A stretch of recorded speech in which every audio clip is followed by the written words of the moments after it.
Hi, my name is Mark Jager. In this 6-part tutorial, I'm explaining and demonstrating time-lapse using a Red DSMC2. This is part 4, wherein frame processing is added to the time-lapse skill set. The DSMC2 can record more than one frame per interval. 2, 4, 8, or 16 frames can be frame processed as frame summing or frame averaging. Frame summing results in a brighter frame. Summing takes multiple exposures and sums the digital value of each pixel to the values of the same pixel from the other exposures in the sum. The brightness and noise from each frame is accumulated. If you sum 2 frames, your image is 1 stop brighter. A 4-frame sum results in a 2-stop increase, and so on. Frame averaging is different. It adds the value of each pixel to the value of the same pixel in the other exposures in the average, and then divides the sum by the number of exposures.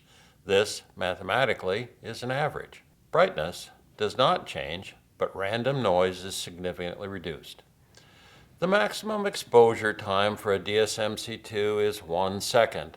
With frame averaging, up to a 16-second exposure is practical.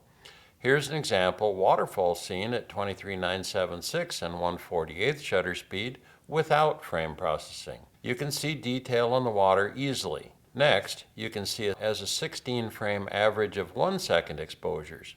The water now has the classic long exposure cotton candy look. Frame averaging yields a desirable result as the long exposure is obtained at much lower noise levels than you'd encounter if you kept the shutter open for 16 seconds. However, you cannot be in a hurry.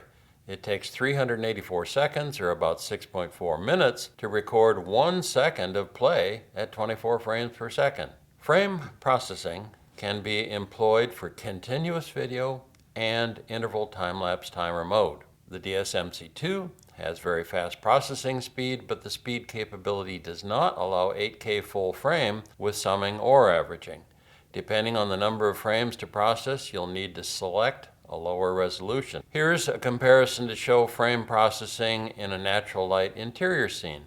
The first clip is exposed at f4 without frame processing. The second clip is exposed at f8 with a 4-frame, 2-stop frame summing brightness increase. The result is similar appearance, but with a 2-stop flexibility in lighting. Here's a second comparison.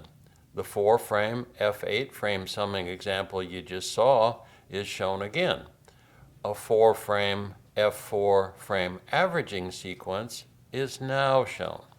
The noise and the shadows may be tough to see on your monitor, but it is reduced with frame averaging. Now, there are changes to the monitor top bar display with frame processing. The effective number of frames per second is what's shown on the monitor, and it is the number of frames set by the operator times the number of frames to sum or average.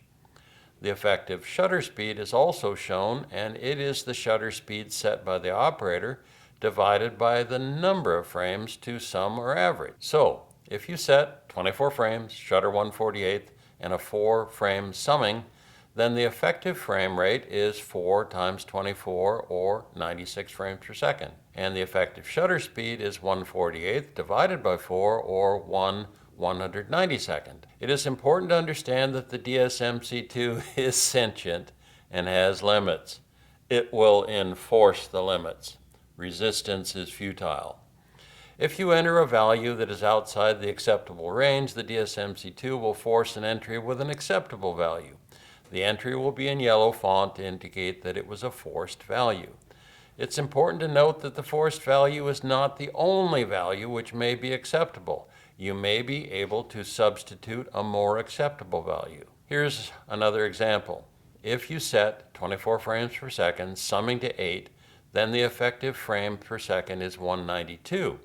But this is too fast for the DSMC2, so the 24 frames per second set by the operator is forced to 12. The effective rate becomes 96. The effective 180-degree shutter speed now is 1/24 divided by 8, or 1/192. Here are some examples of settings you might choose, and then the resulting indications you would see on the top bar display. It is so that with frame processing, the frames per second definitely slows and the shutter speed gets fast. The frame per second slowdown is an issue for continuous video, but not so much for time-lapse. For time-lapse, you will need to factor the effective frames per second times effective shutter speed into your choice of interval. Now, the DSMC2 adds a small amount of time to the interval for processing. For example, an interval set by the operator of 4 seconds will be adjusted to approximately 4.02. If frame summing is set to 16 with a 1-second shutter, the DSMC2 will force the interval to approximately 16.14. Here are 3 examples where no frame processing, 4-frame frame summing, and 4-frame frame averaging were shot about an hour after sunset. All 3 shots were at f2, simulating a maximum. You can see the no frame processing video is fairly dark with little shadow detail. The frame summing example adds 2 stops and brings out some shadow detail, but at the cost of noise in the shadows. The frame averaging example is as dark as the no frame processing sequence, but the shadows have much less noise than the frame summing shot. This 3-frame composite shows the right side of each frame so you can compare the noise and brightness. Now, there are trade-offs regarding frame processing. As always, your experimentation with new technique ahead of a real shoot will be worthwhile. Stay tuned for part 5. Thanks for watching.